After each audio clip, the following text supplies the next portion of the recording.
ناظرین، میں ہوں رضوان جلال.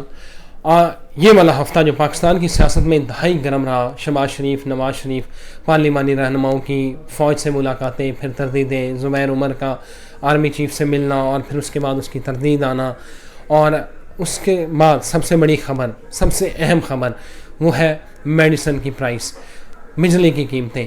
عمران خان کہتے تھے کہ جب مہنگائی ہوتی ہے تو مجھے سمجھ نہیں آتی، یہ غریبوں کی وجہ سے میں اپنا سو نہیں سکتا. تو میں آج ہمارا جو موضوع ہے وہ یہی ہے کہ عمران خان صاحب کو نیند کیسے آئے گی، اور یہ جو سیاسی معاملات ہیں، شہباز شریف کی منڈے کو پھر سے پیشی ہے، وہ گرفتار ہوں گے یا نہیں ہوں گے. اس حوالے سے ہمارے ساتھ senior analyst, director news new news programme حرف راز کے اینکر عثمان صاحب موجود ہیں. ان سے پوچھیں گے کہ اس سارے معاملے کے اوپر ان کی رائے لیں گے کہ اگلے ہفتے کیا ہونے جا رہا ہے. السلام علیکم عثمان صاحب. وعلیکم السلام. کیسے رضوان صاحب؟ آپ نے گرمی کی بات کی ہے، سیاست میں گرمی کچھ نئی بات تھوڑی ہے. پہلی بار تو کوئی 2 سال میں کوئی گرمی نظر آ رہی ہے. آپ کو نظر آ رہا ہے کوئی اپوزیشن والوں نے بھی کچھ جان پکڑی ہے؟ کیوں پکڑی ہے، کیسے پکڑی ہے، اچانک ان کو کیوں ہوش آ گیا ہے؟ صرف عوام کو دکھانے کے لیے جان پکڑی ہے یا واقعی اپوزیشن حکومت گرانا چاہتی ہے؟ یہ سوال ہے عثمان صاحب. یہ میں ضرور پوچھتا ہوں آپ سے، لیکن سب سے پہلا اہم سوال جو کہ عوامی ایشو ہے، جو عوام کا مسئلہ ہے، عمران خان صاحب کو غریبوں کی حالت دیکھ کے نیند نہیں آتی. اب 268% تک ادویات مہنگی ہو چکی ہیں. خان صاحب کو اب نیند آ جائے گی؟ دیکھیں میری بات سنیں، خان صاحب کو میرا خیال ہے بہت اچھے طریقے سے نیند آئے گی، بڑی ماشاءاللہ پرسکون نیند آ رہی ہوگی. یہ کون سا آٹا بڑا، تو خان صاحب سو ہی رہے تھے نا. ایسی کوئی میڈیا میں رپورٹ تو نہیں ہوئی کہ خان صاحب جو ہے وہ گولیاں لے کے سو رہے ہیں یا کوئی جو ہے وہ ڈاکٹر کے پاس جا کے اسپیشل دوائی لے رہے ہیں. تو میرا خیال ہے کہ ایسی کوئی اطلاع اب تک نہیں پہنچی، نہ میڈیا میں آئی ہے. تو خان صاحب کو بڑی اچھی نیند آتی ہے. خان صاحب سارا دن میٹنگز میں مصروف رہتے ہیں، اپنی ایکسرسائز کو بھی ٹائم دیتے ہیں، واک بھی کرتے ہیں. تو ظاہر ہے جب اتنا بندہ ہیکٹک لائف گزار رہا ہو تو ان کو بڑی اچھی نیند آتی ہے. ماشاءاللہ خان صاحب کی خوراک بھی آپ نے بھی دیکھی، میں نے بھی دیکھی، ڈٹ کر کھاتے ہیں، تو نیند جو ہے وہ بڑی پرسکون آتی ہے. بات یہ آپ نے بات کی کہ جی عوامی ایشو ہے. کون سا عوامی ایشو ہے؟ آپ مجھے بتائیں نا. غریب کی دعائیں بڑھ گئیں، آٹا مہنگا ہوا، چینی مہنگا ہوگی. کس اپوزیشن نے شور مچایا ہے؟ کس اپوزیشن نے جا کے جو ہے نا پارلیمنٹ کے گھراؤ کا اعلان کیا ہے جی آٹا مہنگا ہو گیا، چینی مہنگا ہو گئی، آج ہم ایسی کی تیسی پھیر دیں گے؟ کون سا اس مہنگائی کو لے کے اپوزیشن کا کوئی ایک رہنما جا کے سپریم کورٹ میں یا ہائی کورٹ میں کسی نے جا کے کیس لڑا ہوگا؟ عوام کا کیس لڑے کیا جا رہے ہیں کہ نواز شریف صاحب کو بولنے نہیں دیا جا رہا، مریم نواز صاحبہ سے سیاسی پابندیاں ختم ہوں، شہباز شریف صاحب جو ہیں وہ ان کی پیشیاں کیوں ہو رہی ہیں، ان کی فیملی کو کیوں ہو رہی ہیں؟ عثمان صاحب، ریاست ماں کی طرح ہوتی ہے. خان صاحب کو یا تو کسی نے بتایا نہیں ہے کہ آپ وزیر اعظم ہیں، نوٹس لیں. نہیں دیکھیں، یہ نوٹس انہوں نے نہیں لیا تب بھی قیمتیں بڑھ گئی. اگر نوٹس لیتے تو شاید 262% کی بجائے 500% ہو جاتی. تو یہ تو ان کی مہربانی ہے انہوں نے نوٹس نہیں لیا.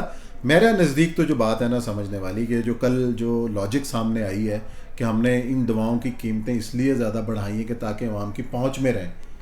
مطلب یہ جو چیز ہے، یہ جو معجزے اور یہ نمونے ہمیں جو دیکھنے میں آ رہے ہیں، میرا نہیں خیال کہ اپنی جرنلسٹک لائف کے اندر میں نے ایسے شگوفے سنے ہوں کہ جو خود جو ہے نا نیوز چینلز کو ہیڈ لائنز دے رہے ہوتے ہیں، خود کہتے ہیں کہ آ بیل مجھے مار، اور پھر کہتے ہیں کہ جی میڈیا جو ہے وہ ہمارے ساتھ یہ کر رہا ہے، میڈیا جو پازیٹیوٹی نہیں دکھا رہا، میڈیا ہمیشہ نیگیٹو چیزیں دکھا رہا ہوتا ہے. اور بھائی آپ خود وہ کہتے ہو نا کہ وہ کیا اسے کہتے ہیں، فل ٹاس بول دے رہے ہو اور اگلے تو چھکا مارنا ہے. اب کیوں ایسی باتیں کرتے ہو یار؟ اس کا مطلب کیا ہے کہ یا تو آپ اپنا سیدھی آ کے اپنی ناکامی تسلیم کر لو، یار ساڈے کو نہیں ہو رہا ہے یار، کوئی تسی کر دو. مطلب جب یہ چھوٹی آٹا ہوتا ہے وہ بھی عوام کی پہنچ سے دور ہے، چینی آپ نوٹس لیتے ہیں وہ عوام کی پہنچ سے دور ہو جاتی ہے. اور ادویات کا مسئلہ میرے نزدیک اتنا بڑا مسئلہ ہے، پہلے ہی اتنے اضافہ ہو چکا ہے. اسی اضافے کے لیے آپ اپنا ایک وزیر صحت فارغ کر چکے ہیں خان صاحب. اب دوسرے فیصل سلطان صاحب بہت اچھے آدمی ہیں، ان کی جو پروفیشنل لائف کے اوپر کوئی سوال کھڑے نہیں کر سکتا. شوکت خانم کے اندر جو انہوں نے سٹینڈرڈز سیٹ کر رکھے ہیں اس کو کوئی میچ نہیں کر سکتا. لیکن عوام کو ریلیف دینا، عوام کے لیے چیزوں کو آسان بنانا اور ایز اے وزیر صحت کے طور پہ، مشیر صحت کے طور پہ کام کرنا، میرا خیال ہے شاید ان کی وہ یہ جاب نہیں ہے. اور دوسری بات ایسے محسوس ہوتا ہے کہ شاید کوئی نیچے کوئی آپ کو کام کرنے نہیں دے رہا. آپ کو فیصلہ کرتے ہیں، جو آپ فیصلہ کرتے ہیں اس کو الٹ عمل ہو رہا ہوتا ہے. تو اس روٹ کاز کو دیکھنے کی ضرورت ہے کہ یار یہ غلطی ہو کہاں سے رہی ہے. اب ایک مشیر جب آ کے یہ بات کرے گا کہ جناب اس لیے ہم نے مہنگا کیا کہ جناب عوام کو مل سکے, یہ تو لاجک, اس کا مطلب ہے حکومت کا ہی نہیں ہے. حکومت کا کام کیا ہے کہ عوام تک کسی چیز کو یقینی بنانا. مثلا یہ جو کام ہے تعلیم, صحت اور روزگار جو ہے, یہ کس کی ذمہ داری؟ ریاست کی ذمہ داری ہے. ہو کیا رہا ہے اس کے الٹ؟ آپ پرائیویٹ 60-70% جو ایجوکیشن ہے وہ نجی شعبے میں ہے, 80% جو آپ علاج کرواتے ہیں نجی شعبے میں ہے, اور لاکھوں روپے دے کے آپ علاج کروا رہے ہوتے ہیں جو ریاست کی ذمہ داری ہے. ہو کیا رہا ہے؟ عثمان صاحب ریاست سے یاد آیا, آپ ریاست کے اندر ریاست, اور ابھی نواز شریف کا بیان ہے کہ ریاست کے اوپر ایک ریاست ہے. اچھا, اس سے شہباز شریف کی منڈی کو پیشی ہے. شہباز شریف کہتے ہیں کہ عمران خان چاہتا ہے کہ میں جیل پہنچ جاؤں. آپ کو لگتا ہے شہباز شریف گرفتار ہو جائیں گے اس منڈے کو؟ مجھے تو امکان یہ جو آخری جو پریس کانفرنس شہباز شریف صاحب نے کی تھی, اور جس میں بار بار انہوں نے یہی بات کہی کہ جی میں گرفتار ہو جاؤں گا, اور عمران خان صاحب کی خواہش بھی یہی ہے, تو مجھے تو یہی لگتا ہے کہ اس دفعہ تو وہ بچ گئے گرفتاری سے. آگے میرا خیال ہے کہ کتنی بار کورٹ ان کو ایکسٹینشن دے گی کہ چلو جی آپ بچ جاؤ, ضمانت دے گی. 2 دفعہ تو آلریڈی لے چکے ہیں, تو میرا خیال ہے کہ اس بار دھر لیے جائیں گے.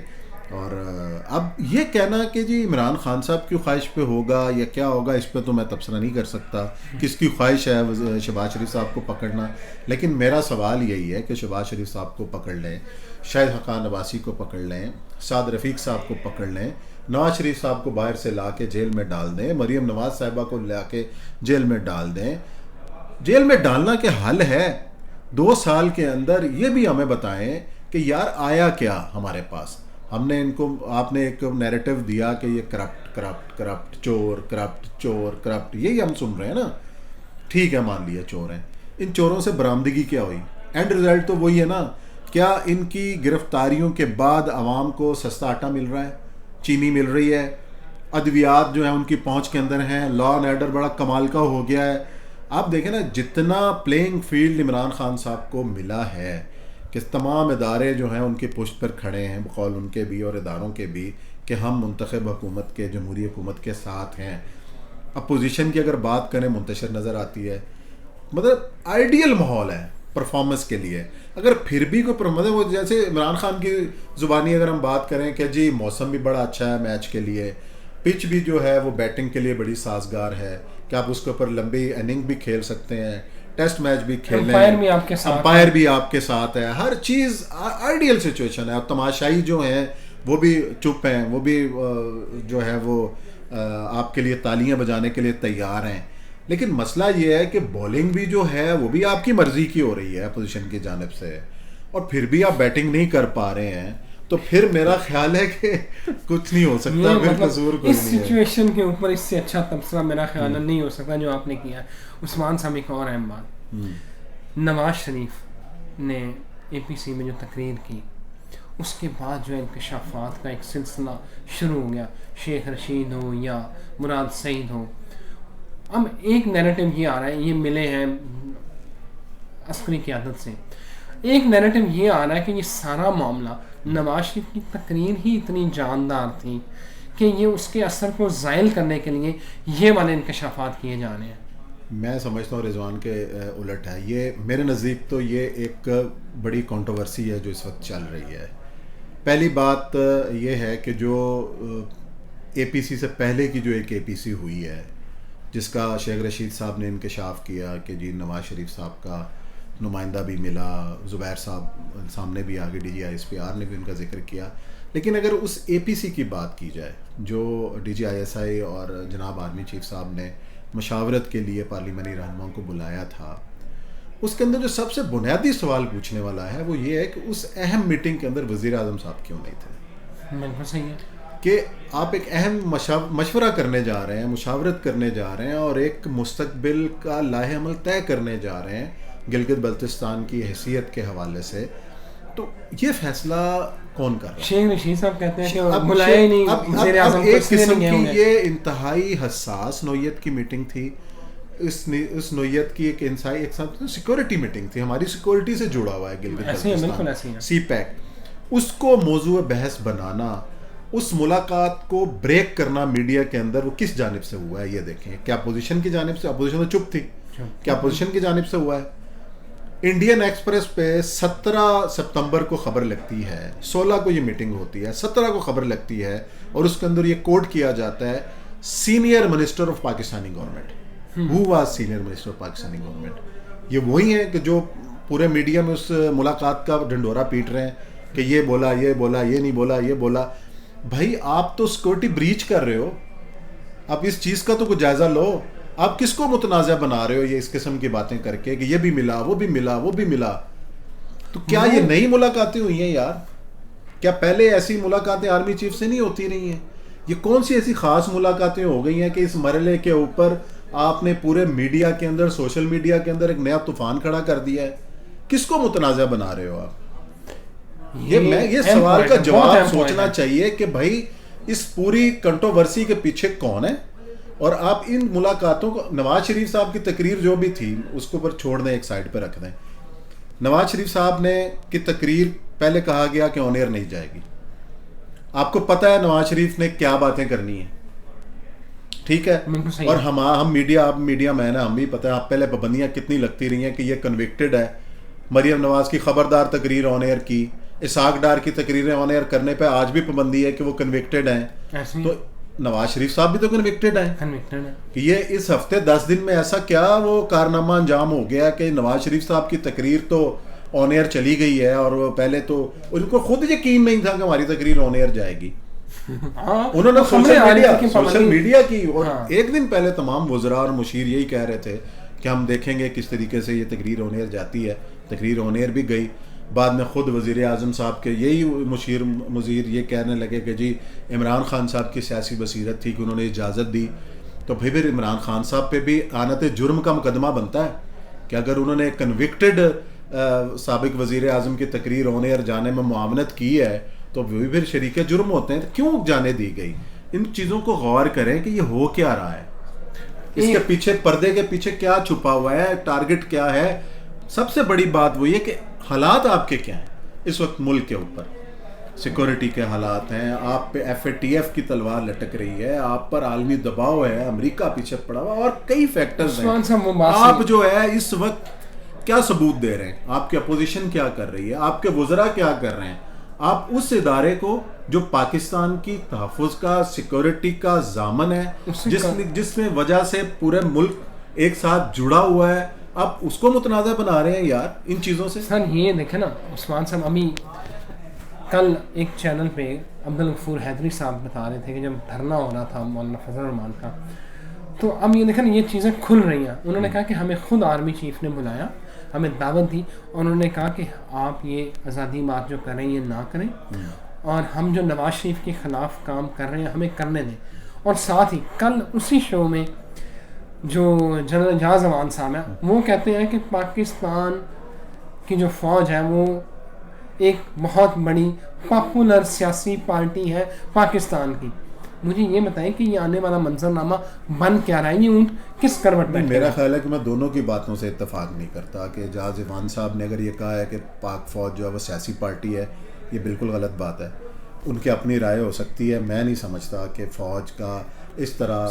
اب میری بات سنیں نا, ریٹائرڈ آرمی آفیسر ہیں سر, ان کو الفاظ کا چناؤ میں غلطی ہو بھی سکتی ہے, ان کو نہیں کہنا چاہیے. اگر انہوں نے کہا تو غلط کہا ہے, میرے نزدیک غلط کہا ہے. ٹھیک ہے, میرے نزدیک غلط کہا ہے کہ آپ ایک فوجی کو کس طریقے سے سیاسی بنا سکتے ہو یار, کہ آپ کا جو سرحد پہ کھڑا ہوا بندوق لے کے جو دن رات جاگ کر آپ کا پہرا دے رہا ہے, آپ اس کو یہ کہو گے یہ مسلم لیگ نون کا فوجی ہے, یہ پیپلز پارٹی کا فوجی ہے, یا یہ پاک فوج پارٹی کا فوجی, ایسے کہو گے؟ فوج تو پوری قوم کی فوج ہوتی ہے. اس میں میرا خیال ہے کہ ایسی چیزوں سے جو سینئر جو جتنے عہدیدار فوج کے رہے ہیں, جنرل صاحب بڑے محترم ہیں, بڑی اہم پوسٹوں پہ رہے ہیں, میرا خیال ہے کہ ایسی باتوں کو نہیں کرنی چاہیے. ہوگا کیا اب, کیا فورس ہی کیا کر رہے ہیں آپ, کیا یہ دیکھیں میں جو سمجھتا ہوں کہ اب یہ وقت آ گیا ہے کہ تمام سٹیک ہولڈرز بیٹھیں ایک جگہ پہ اور اپنا اپنا رول ڈیفائن کر دیں. اگر جو انہوں نے کہا ہے کہ فوج سیاسی پارٹی ہے, تو یہ ہوا ہے مصر کے اندر مثال موجود ہے کہ فوج نے آئین میں ترمیم کی اور کہا کہ حاضر سربراہ فوجی بھی الیکشن لڑ سکتے ہیں. تو اگر ان کے نزدیک ان کی دعویٰ مان لیا جائے تو آئین ہے مل کے تمام پارٹیوں کو بلائیں اور ونس فار آل ایک رول طے کر دیں. جیسے کہ بہت سارے سیاستدان کہتے رہے ہیں کہ نیا سوشل کانٹریکٹ سائن کر لیا جائے, کوئی میثاق کر لیا جائے. اب فوج کو, اب دیکھیں نا, بہت ساری یہاں پہ بحث جاری ہے کہ جب بھی کوئی مشکل آتی ہے آپ فوج کو بلاتے ہیں. یہ تو مشکل میں ہے, ڈیزاسٹرز کے اندر آپ ان کو بلاتے ہیں اور وہ سب سے پہلے پہنچتے ہیں. حالیہ مثال کراچی کے واقعات ہیں, کراچی میں جو حال ہوا, فوج نے جا کے, آپ نے خود فوج کو بلایا اپنی مدد کے لیے. سیاست دان ہر لمحے فوج کو بلاتے ہیں. اب فوج کہتی ہے ہم اپنی مرضی سے تھوڑی آتے ہیں یار, اور جو اس ملاقات میں کہانیاں نکلی وہ یہی ہے نا یار, آپ ہمیں کہتے ہو تو ہم آتے ہیں نا. آپ کے پاس 80 کی 90 کی دہائی کی پوری ہسٹری ہے. اب جنیجو کو نکالنے کے لیے ضیاء الحق صاحب نے کی حمایت کن لوگوں نے کی وہ آپ کے سامنے ہے. بے نظیر بھٹو کو نکالنے کے لیے کن لوگوں نے اپنا کندھا دیا وہ آپ کے سامنے ہے. نواز شریف کو نکالنے کے لیے بے نظیر بھٹو کے کن لوگوں نے فوج کا ساتھ دیا یہ بھی آپ کے سامنے ہے. ہر چیز کے معاملے پہ آپ خود جا کے ان سے کہتے ہیں کہ فوج یہ کرے. پھر انتخابات کی بات آتی ہے تو آپ یہ کہتے ہیں کہ جی فوج کی نگرانی میں انتخابات کیے جائیں. جب فوج کی نگرانی میں انتخابات ہوتے ہیں تو پھر آپ کہتے ہیں ہمیں قبول نہیں فوج کی نگرانی. وہ فوج تو کہتی ہے, فوج نے میٹنگ میں کہا کہ جناب آپ اپنی ترمیم کر لیں کہ بھی فوج کو آپ نہیں بلائیں گے. ٹھیک ہے آپ کرائیں, لیکن میں وہی بات کر رہا ہوں کہ ہمارے جو مسائل ہیں اس وقت ملک کے اندر, اس وقت بہت ضروری ہے کہ تمام سٹیک ہولڈرز, پاک فوج حصہ ہے تمام چیزوں کا, آئے سارے مل کر بیٹھیں اور ایک دفعہ تمام معاملات کو جو ہے نا وہ طے کر لیں کہ میں نے کیا کرنا ہے, تم نے کیا کرنا ہے اور اس نے کیا کرنا ہے. اگر فوج کو اسپیس مزید چاہیے تو دے دیں بھائی, آپ بعد میں کیوں لڑتے ہو. وہ آئین کے اندر ان کا رول پہلے سے ڈیفائن ہے. مزید کچھ چیزیں چاہیے آپ بیٹھیں کہ بھئی ہم نے یہ کرنا ہے اور یہ نہیں کرنا اور یہ نہیں کرنے دینا.